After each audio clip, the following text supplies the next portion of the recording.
Hello, students! Estamos de volta hoje com a atividade 30 e 31 da plataforma digital. E essa é a última atividade. Então, vamos fazer ela com bastante atenção e não se esqueçam de enviar todas as atividades que vocês fizeram durante o ano, ok? Peço desculpas pela ausência do vídeo hoje, vamos só na voz, mas o importante é a explicação. Então, vem comigo. Essa atividade, ela fala sobre conditional sentences. O que são conditional sentences? São condições, condicionais, né? Quer dizer que uma ação ela só vai acontecer se a outra se concretizar, tá? Para conditional sentences, a gente usa o if no inglês, que quer dizer se. E por conta desse if, ela também é conhecida como if clauses. As condicionais, elas se dividem em alguns tipos. O tipo 1 é a first conditional, e ela sempre vai ser usada para prever um resultado provável no futuro, tá? Algo que provavelmente vai acontecer, sempre uma coisa dependendo da outra. Nesse caso, a gente vai ter uma frase com o if, que vai ser acompanhado pelo simple present do verbo, e uma frase complementando no futuro, no future, ok? Então, olha lá no exemplo. If she arrives on time, we will go to the party. Então, olha aqui, o simple present aqui. Então, se ela chegar a tempo. E o futuro aqui na segunda frase. Nós iremos à festa. Tá? Então, uma coisa só acontece se a outra acontecer. Então, é provável, eu estou prevendo um resultado, algo que possivelmente pode acontecer no futuro. Se ela chegar a tempo, nós vamos para a festa. If I see Adrian, então, se eu ver o Adriano, I am going to invite him for the concert. Eu vou convidá-lo para o concerto. Então, perceba, né? A gente tem o if, mais um simple present aqui. E lembrando que o I'm going to também está relacionado com o futuro. Então, dentro dessa estrutura, para usar o futuro, tanto faz will go ou I am going to. Preste atenção, porque o if ele vai estar sempre acompanhado pelo presente nessa estrutura, tá? É errado colocar o if com o will, right?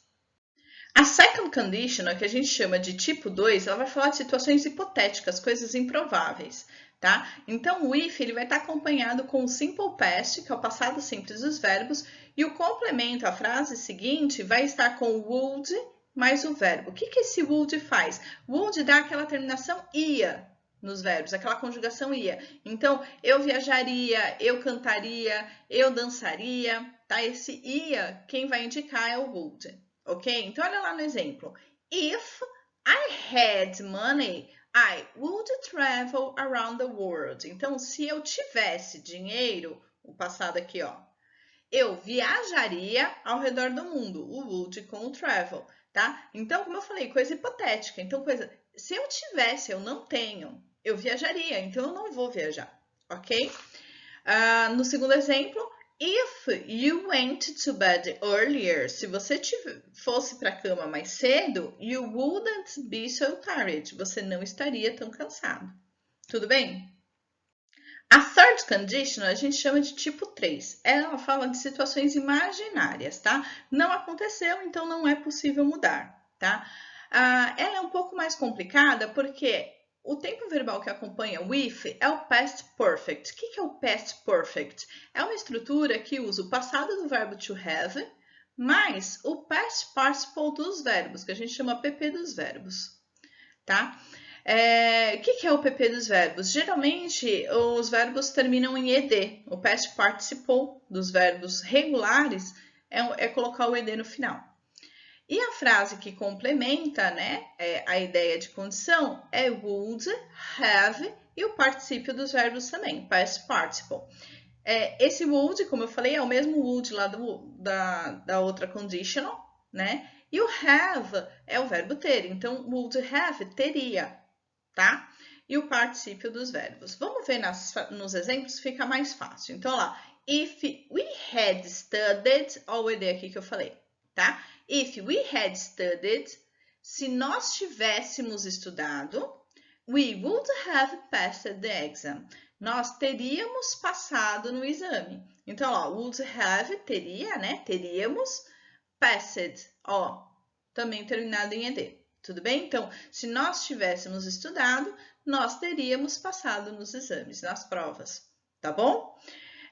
No outro exemplo, if you had listened, se você tivesse ouvido, né? If you had listened to your mother, se você tivesse ouvido a sua mãe, you would have enjoyed the vacation. Olha o ED aqui também. Você teria aproveitado as suas férias. Would have. Tudo bem? Não é difícil. Ele só é um pouco mais complicado, que a gente tem que prestar bastante atenção para não esquecer o passado particípio dos verbos, ok? Para dar uma ajudinha aí, então a gente vai ter uma observação aí sobre o que é o Past Perfect, né? Então, o Past Perfect é o tempo verbal para falar sobre coisas que aconteceram antes de outras. Então, olha aqui no exemplo. The movie had already started when we arrived. Então, quando a gente chegou, o filme já tinha começado, tá? E ele também é formado aqui a estrutura, ó, had na afirmativa, had not na negativa. E o particípio dos verbos, que é a terceira coluna dos verbos. O que é essa terceira coluna, professora?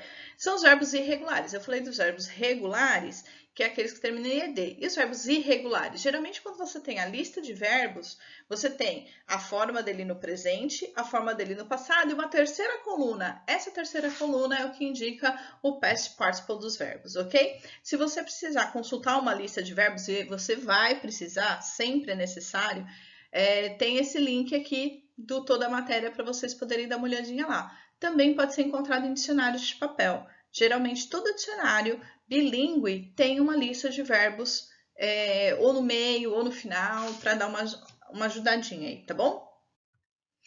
E aí, depois de tudo isso, a gente tem os exercícios, tá? Então, olha lá, assinale a alternativa que completa corretamente as frases a seguir. Então, o que você vai fazer? Primeiro, você vai identificar qual é o tempo verbal que está acompanhando o if para decidir qual é a forma que você vai completar, tá bom? O exercício 4 e o 5, se você prestar atenção, ele está com as frases invertidas, porém o sentido não muda, ele vai continuar o mesmo. Então, o que vai acontecer? Você vai perceber qual é o tempo verbal que está no complemento dele para completar o if, it. Então, se aqui a gente tem o futuro, o que vai acompanhar o if? Qual deles? E completa aqui, tá bom? O quinto é a mesma coisa, identifica o tempo verbal. E aí, para você identificar qual que vai acompanhar o if, tá? Essa nota que tem embaixo aí na folha de vocês, ela explica justamente isso, que não importa você inverter a frase, o sentido vai continuar o mesmo. Olha lá no exemplo. If I drink coffee tonight, I won't sleep well. Então, se eu beber café hoje à noite, eu não vou dormir bem. Eu posso inverter isso. I won't sleep well if I drink coffee tonight. Percebe que a estrutura que acompanha, o tempo verbal que acompanha o if é o mesmo, tá? Eu só inverti as frases, ok? Aí temos um exercício sobre essa figura. If you never try, you will never know. Então, temos o exercício 6. Qual é o tipo de conditional sentence que foi utilizado aqui, tá? Qual é o tipo? 1, 2 ou 3? E a sétima, eu quero uma opinião sua de acordo com essa afirmação que a gente tem aqui. Você concorda com essa frase do pôster na questão anterior? Ela tem muita relação com os momentos de transição pelos quais passamos ao longo de nossa vida. É preciso tentar sempre. Por exemplo, você já pensou no que pode fazer para realizar um sonho ou mudar algo em sua vida? Você pretende cursar uma faculdade depois do ensino médio? Por quê? Então, aqui é tudo opinião pessoal sua no 7. Tá? Coloca, faz com atenção, faz com capricho, tá bom? Pensa sobre, é a hora de você se posicionar, de você falar com a gente, tá? Então, coloque aí a sua posição com relação a essa afirmação e também com relação a essas perguntas que estão sendo feitas para você, ok? Para terminar, a gente tem 2 quadrinhos do Calvin, Just for Fun, então não tem nenhum exercício sobre ele, é só para a gente se divertir mesmo. Tá bom? Foi um prazer fazer os vídeos para vocês, espero ter ajudado vocês de alguma forma. Desejo boas férias, bom Natal para vocês e para toda a sua família, ok? Kisses, kisses, até a próxima!